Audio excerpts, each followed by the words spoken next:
membahas sesuatu yang mungkin membuat kita merinding, tapi penting banget untuk kita pahami, terutama yang punya adik, anak, dan kerja di bidang pendidikan dan remaja. Di balik layar media sosial kelihatan seru dan penuh kreativitas. Sisi gelap yang jarang kita bicarakan yaitu grup-grup yang membahas fantasi menyimpang, termasuk fantasi sedara. Mengerikan, sangat mengerikan. Hari ini saya dan Mulyani akan ngobrol bersama sosok inspiratif Muhammad Rahardi Ramadan, mahasiswa teknik Universitas Tadulako yang juga juara 1 duta genre Kabupaten Buol 2022. Dan pernah jadi ketua PIK Remaja Harmoni 2022. Rahardi, sebelum kita masuk ke topik berat ini, boleh kenalin ke Sobat Podcast. Halo semuanya, saya Muhammad Rahardi Ramadan, salah satu mahasiswa di Universitas Tadulako, tepatnya di Fakultas Teknik 1 Teknik Sipil. Kemudian saya juga pernah menjabat sebagai duta genre tahun 2022 dan juga pernah menjadi ketua PIK Remaja Harmoni SMA Negeri 1 Biau di Kabupaten Buol. Boleh ceritakan sedikit soal PIK Remaja dan duta genre?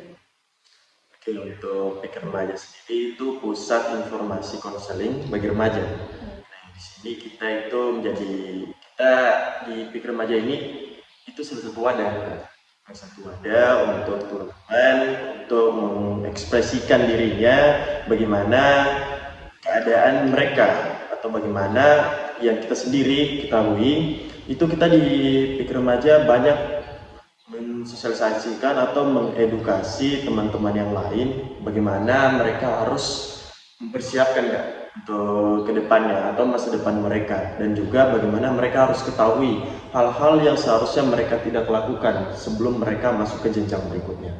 Nah, untuk duta genre sendiri ini salah satu yang seperti yang kita ketahui, duta ya, salah satu ikonik atau genre sendiri, generasi berencana, di mana di sini kita diajarkan bagaimana sudah seharusnya kita merencanakan masa depan kita menjadi lebih baik. Yang lebih singkatnya seperti itu. Wah, aku salut sih sama anak-anak muda yang peduli isu-isu seperti ini. Apa yang membuat kamu tertarik dengan isu anak remaja khususnya di media sosial? Untuk isu anak remaja khususnya di media sosial di sini seperti yang kita ketahui ya teman-teman, remaja maupun anak-anak apalagi di media sosial ya, media sosial ini kan luas ya, apa saja bisa diakses teman-teman, dan banyak walaupun sudah tidak bisa diakses, ada saja cara-cara mereka untuk bisa mengakses hal-hal yang seharusnya belum mereka harus ketahui ya. Apalagi yang di umur 16 tahun ke bawah teman-teman, mereka itu sangat rentan terhadap media sosial sendiri, karena isu-isu seperti ini itu untuk anak-anak sangat penting, dan juga sudah seharusnya kita mengetahui apa saja hal-hal yang harus kita lakukan dan yang tidak harus kita lakukan. Lagi di media sosial sendiri itu banyak hal-hal atau konten-konten negatif yang sudah seharusnya itu membahayakan diri mereka sendiri, tapi secara tidak sadar atau secara tidak mereka sengaja itu muncul di, kalau kita bilang apa ya, FYP ya, kayak muncul di FYP mereka sendiri, dan mereka lihat dan bisa menjadi penasaran bagi mereka. Nah, penasaran ini yang berbahaya Kak. Yang sudah, kalau mereka tidak teredukasi dengan baik, mereka akan terus terjerumus ke hal negatif. Oke, cukup sensitif ya. Banyak juga yang mungkin belum tahu belum nyadar bahayanya. Nah, ya betul. Tapi kembali ke topiknya, menurut kakak, apa sih sebenarnya itu fantasi sedara? Menurut saya fantasi sedara sendiri ini sangat mengerikan ya, atau berbahaya, dimana fantasi yang merujuk ke keluarga kita sendiri atau saudara ya, misalnya kakak kita, adik kita, maupun ayah dan ibu kita, dan dimana ini sangat rentan apalagi buat anak-anak yang belum mengetahui hal-hal apa saja yang mereka seharusnya tidak dapatkan. Atau fantasi sedara ini bisa dikenal juga sebagai salah satu penyakit Kak, penyakit yang sangat sulit untuk kita tanggulangi atau kita cegah, maupun kita cegah pun kalau misalnya dari media sosial ya notabene-nya ini luas atau misalnya bebas, itu itu fantasi saudara ini bisa jadi hal-hal yang sangat berbahaya sih. Perlu tangan. Ya, sangat berbahaya sekali. Menurut kakak, apakah grup-grup ini cuma obrolan fiksi atau sudah masuk ke tindakan nyata? Oke, untuk obrolan-obrolan sendiri seperti yang lagi viral sekarang ya kak, namanya grup fantasi sedara. Menurut saya ini sudah tindakan nyata kak, karena beberapa informasi yang saya lihat di sini mereka sudah banyak sharing-sharing malah, sharing-sharing dan justru menjual hal-hal tersebut yang sudah seharusnya mereka tahu, padahal itu keluarga mereka sendiri, darah daging mereka sendiri, tetapi mereka memperjualbelikan. Padahal darah daging sendiri. Ya, kita grup-grup ini di platform besar seperti Facebook, gimana mereka bisa tetap bertahan? Padahal itu sudah ditahu, sudah hal yang tabu. Kenapa itu eh, bisa bertahan sampai sekarang? Untuk grup-grup sendiri ini kak, kalau misalnya grup ini kadang mereka kalau saya lihat mereka buat satu grup lagi ya. Dan mereka ini buat grupnya namanya suka duka. Oke, di sini dimana grupnya ini sama seperti fantasi saudara ini isi kontennya, tetapi mereka bisa bertahan hanya karena belum ada yang berani speak up dan belum ada yang mungkin mereka mau speak up tapi mereka belum tahu. Dan kemudian grup ini menjadi viral ketika seseorang sudah speak up terhadap grup ini, mereka menyebarkan isi-isi di dalamnya sehingga viral dan akhirnya kalau nggak salah tanggal 21, kalau nggak salah ya, tanggal 21 pelakunya sudah ketangkap. Jadi apa algoritma media sosial ini ikut berperan dan menyebarkan konten seperti ini? Oke, untuk algoritma seperti Facebook ini sebetulnya saya agak kurang tahu ya Kak. Tetapi kalau dari yang saya lihat, ini mereka membuat ini dari tahun 2024 kan untuk ketahuannya baru 2025. Kemungkinan besar hal seperti ini mereka apa ya namanya Kak? Mereka mengelabui algoritma Facebook. Kalau bisa kita ketahui, mereka buat seperti mereka tidak terlalu untuk grup ini mereka tidak terlalu merujuk ke hal-hal yang personal, contohnya kayak mereka masih memakai kata-kata yang justru masih aman lah. Jadi mungkin dari pihak-pihak yang terkait yang bertanggung jawab terhadap hal itu mungkin agak sedikit terkecoh ya. Berarti algoritma punya pengaruh juga ya. Oke, dari hal-hal yang kita bicarakan tadi, menurut kakak apa dampaknya bagi anak-anak remaja yang ikut terpapar grup seperti ini? Oke, untuk dampaknya sendiri terutama bagi anak-anak ya, tentunya ini sangat berbahaya karena untuk mereka sendiri yang sudah seharusnya belum mengenal hal-hal yang seperti itu, tapi mereka sudah terpapar, apalagi oleh lingkungan mereka sendiri malah. Tentunya yang seperti kita ketahui, untuk anak-anak sendiri mereka itu masih banyak Kak yang belum tahu. Tentunya hal-hal yang negatif, hal-hal yang masih sensitif bagi mereka seharusnya mereka itu tidak belum tahu, tetapi mereka sudah dapat hal itu. Jadi mereka belum tahu mereka bagaimana mereka harus merespon, bagaimana mereka harus melawan diri. Mereka belum tahu untuk mengatakan tidak pada hal-hal yang seperti itu. Dan tentunya ini bisa menjadi trauma bagi mereka sendiri, di mana rumah yang sudah seharusnya melindungi mereka, rumah yang sudah seharusnya menjaga mereka, rumah yang sudah seharusnya menyayangi mereka, tapi justru malah dibuat rusak oleh keluarga mereka. Membuat dan sangat membuat trauma. Apakah ini mempengaruhi cara berpikir atau perilaku mereka di dunia nyata? Oke, ini tentunya sudah sangat berpengaruh sudah untuk perilaku mereka ke depannya, apalagi mereka sudah terbiasa kan, sudah terbiasa dengan hal-hal yang negatif seperti ini, mereka justru ke depannya bisa jadi salah satu yang melakukan hal seperti itu kan, karena mereka kan sendiri sudah terbiasa dengan hal-hal seperti itu. Dengan dari keluarga mereka sendiri, mereka sudah dibiasakan dengan kalau nggak salah ya, motif mereka itu salah satunya karena ekonomi. Dan ketika mereka suatu saat dapat hal-hal yang tidak menginginkan dari ekonomi mereka, mereka bisa jadi berbuat hal yang seperti itu. Karena mereka sudah terbiasa. Berarti ini sangat mengubah cara berpikir juga ya. Kalau dari pengalamanmu atau adakah tanda-tanda awal yang harus diwaspadai oleh orang tua, guru, atau teman sebaya. Fantasi saudara ini ya. Kalau yang saya ketahui ya, untuk fantasi saudara ini salah satu penyakit. Itu teman-teman bisa search, yaitu parafilia. Di sini parafilia ini banyak jenis. Ya, saya bisa kasih dua jenisnya ya. Salah satu jenisnya itu mereka bisa hasrat seksualnya mereka itu bisa malah ke benda mati. Bisa ya, benda mati. Contohnya ya, misalnya laki-laki ke lawan jenisnya mereka melihat entah itu pakaian wanita, entah itu sepatu malah itu bisa menjadi hasrat seksual bagi mereka. Dan itu salah satu tandanya. Saya baru tahu ternyata ada penyakit seperti ini.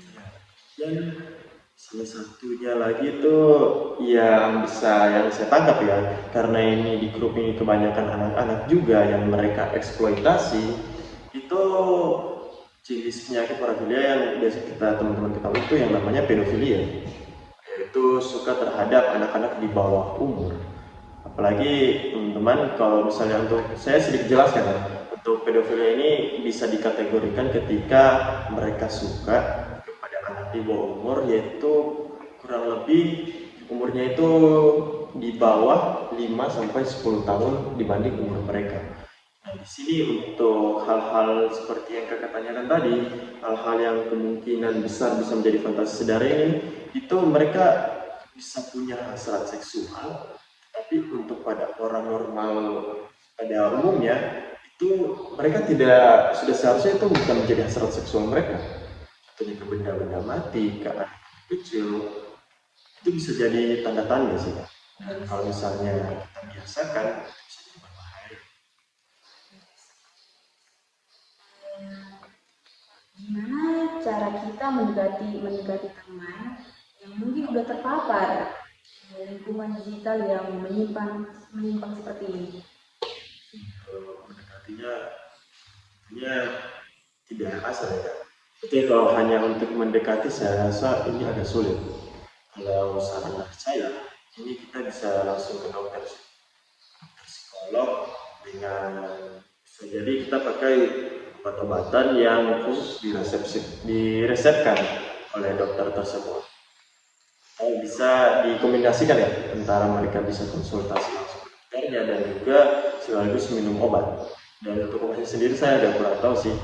Sudah nanti ketika teman-teman, siapa tahu teman-teman yang lain ada yang ketahui teman-temannya atau mungkin saudara sendiri yang melakukan hal seperti itu bisa dikonsultasikan ke dokter psikolog. Apakah penyakit ini bisa sembuh atau sudah ada yang sembuh dari penyakit seperti ini? Oke, untuk sudah ada tidaknya yang harus sembuh ini saya masih kurang tahu sih Kak. Tapi kalau misalnya bisa sembuhnya atau tidak tentunya bisa. Dengan cara yang tadi saya sebutkan, kita konsultasi ke dokternya langsung dan juga bisa dikombinasikan dengan kita melakukan penyembuhan dengan obat-obatan. Tetapi untuk kesembuhannya sendiri ini masih tergantung lagi Kak sama orangnya. Ketika orangnya tidak mematuhi aturan dari dokternya sendiri, tentunya bakal lebih susah. Dan untuk waktu penyembuhannya ini pasti justru bakal berlangsung lama karena ini terkait dengan perilaku. Kita harus konsultasi perilaku, kita harus perbaiki perilaku dari awal lagi, kita harus mulai membiasakan diri dengan hal-hal baik lagi. Itu seperti itu dan bakal sulit sih kalau misalnya dari pelakunya sendiri itu tidak mematuhi aturannya. Ya kan tidak semua orang mempunyai ekonomi yang cukup baik. Menurut kakak bagaimana solusi untuk orang-orang yang ekonominya kurang cukup baik?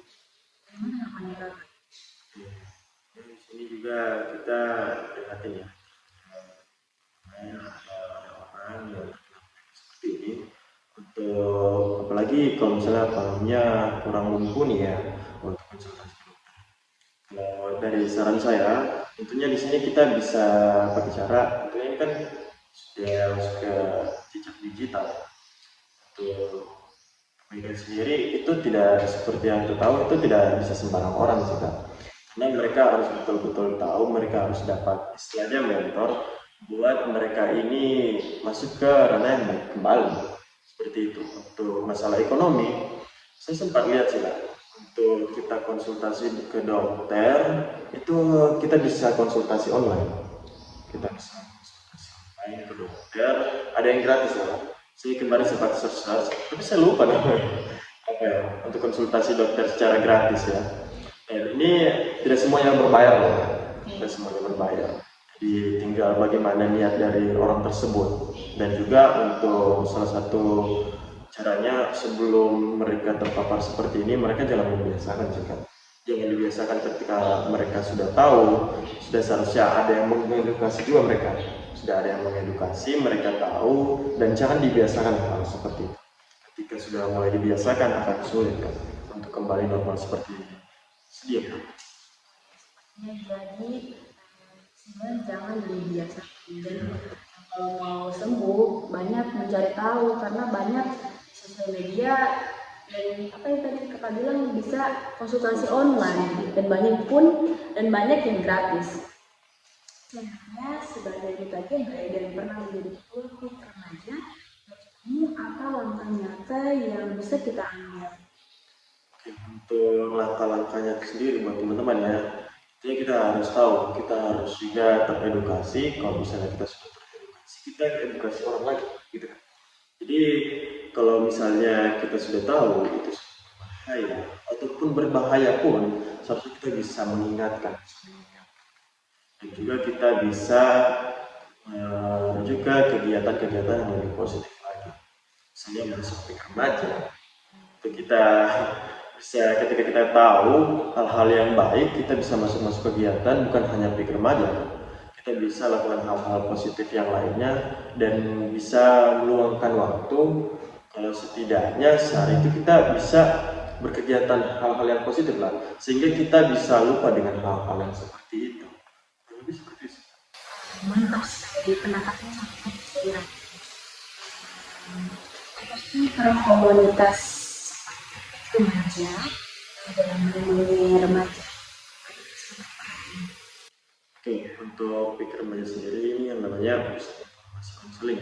Artinya kita bisa konseling pada pengurus-pengurus pikir remaja di pikir remaja tersebut, begitu kan? Jadi ketika kita ada hal-hal yang mungkin kurang mengenakan, kita ada hal-hal yang mungkin kurang kita ketahui, yang namanya kita konseling ke orang, tentunya di pengurus pikir remaja itu Kak, sudah seharusnya mereka harusnya tahu ya, harusnya mereka tahu bagaimana mereka untuk mengedukasi orang ketika orang tersebut punya masalah. Ketika mereka ada kendala, mereka bisa memberikan solusi. Ketika mereka ada masalah, kita bantu menyelesaikan pun bisa kan. Jadi ketika teman-teman, kalau misalnya ada hal yang mungkin teman-teman tidak serg bagi teman-teman, entah itu keluarga teman-teman sendiri atau bahkan teman-teman sendiri, tidak ada salahnya untuk konseling ke orang. Tidak perlu malu, karena tidak ada yang akan menjatuhkan teman-teman di sini. Kakak, apa peran seperti remaja dalam melindungi remaja? Peran pikir remaja sendiri, ini kita bisa konseling kan, beberapa hal kita bisa dapatkan di pikir remaja. Jadi ketika kita ada masalah, dari pengurus pikir remaja kita bisa bantu menyelesaikan hal tersebut. Ketika kita ada kendala, ada hal-hal yang kita tidak ketahui ya kita merasa mungkin itu tidak nyaman, kita bisa konseling. Dalam pikir remaja tidak ada yang namanya tuntutan, tidak ada yang namanya teman-teman itu dituntut harus seperti ini, dituntut harus seperti ini, tapi teman-teman bisa diberikan solusi, dan untuk solusi tersebut itu kembali lagi ke diri kita sendiri, kembali lagi ke si orang yang dikonseling sendiri, bagaimana mereka mau menanggapi hal-hal tersebut, mereka mau menerima atau tidak, itu tergantung pada mereka, dan berhasil atau tidaknya kembali lagi ke teman-teman sendiri. Ya teman-teman merasa ketika mereka sudah mengedukasi kita atau kita yang mengedukasi mereka, itu kembali ke pribadi.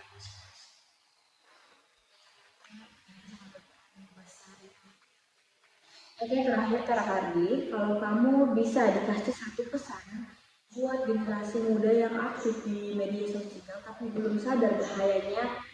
Kamu apa sih? Oke, pesan ya. Oke, di sini itu satu pesan saya teman-teman. Teman-teman terus berbuat baik dan lakukan hal-hal yang baik. Hal yang positif, salah satunya ikut organisasi ya, ikut organisasi yang positif. Tentunya organisasi seperti yang Kak Dwi sekarang lakukan ya. Mereka buat podcast, bagaimana dengan baik. Ini salah satu hal yang bisa jadi langkah awal buat teman-teman buat menjadi lebih baik. Jadi ketika sebetulnya juga misalnya teman-teman mau mengekspresikan diri, teman-teman mau memberikan informasi yang benar terkait misalnya pelecehan seksual, informasi terkait hal-hal yang tidak boleh terkait seksualitas, itu teman-teman jangan takut. Selagi itu baik, teman-teman jangan takut hujat, teman-teman jangan takut apa yang orang lain bilang yang justru tidak setuju dengan teman-teman, dengan menyepelekan teman-teman sekali lagi tidak perlu takut. Teman-teman tidak perlu takut, jangan takut speak up ya, jangan takut speak up karena itu bukan hanya menjadi hal-hal baik buat diri teman-teman sendiri, buat orang lain pun juga teman-teman. Dan tentunya buat diri sendiri positifnya bisa jadi amal jariah buat teman-teman sendiri. Karena media sosial itu jejak digital bisa sampai teman-teman sudah tidak ada lagi di dunia ini. Karena buat di dunia ini apa sih teman-teman kalau misalnya teman-teman tidak berbuat baik ya?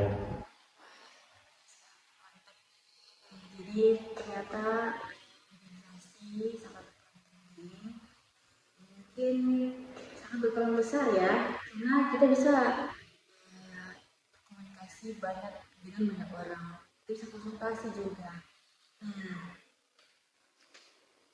Kesimpulan yang dapat kita ambil, yang pertama, waspada bukan berarti paranoid, bangun komunikasi terbuka. Dan yang kedua, pendidikan seksual dan literasi digital itu penting, mulai sejak ini. Dan yang ketiga, laporkan, jangan diam, kita semua bisa ambil peran. Dan yang terakhir, komunitas bisa jadi benteng, bukan cuma jadi penonton. Oke, terima kasih Kak Hadi sudah meluangkan waktu dan insight yang sangat luar biasa.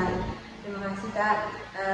Oke, kalau kamu merasa episode kali ini penting, jangan lupa bagiin ke teman-teman, keluarga, dan komunitas kamu. Saya Dwi Mulyani, pamit sampai jumpa di episode selanjutnya. Bye-bye. Oke, terakhir Kak Hadi, kalau kamu bisa kasih satu pesan buat generasi muda yang aktif di media sosial tapi belum sadar bahayanya, kamu apa sih? Pesan ya.